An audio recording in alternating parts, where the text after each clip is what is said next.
पहला सवाल, 5 वक्त की नमाज में से कौन सी नमाज का नाम मां से मिलता है?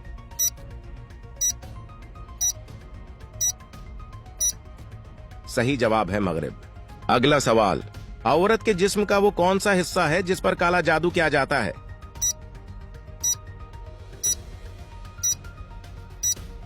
सही जवाब है जड़ से निकले बाल। अगला सवाल, वो कौन है जो पहले लोगों से माफी मांगता है फिर उसे मार देता है?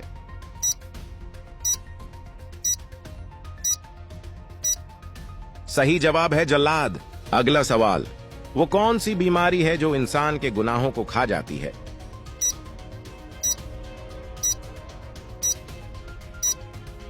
सही जवाब है बुखार। अगला सवाल, हमल के दौरान औरत कौन सी सूरत पढ़े तो बच्चा खूबसूरत पैदा होता है?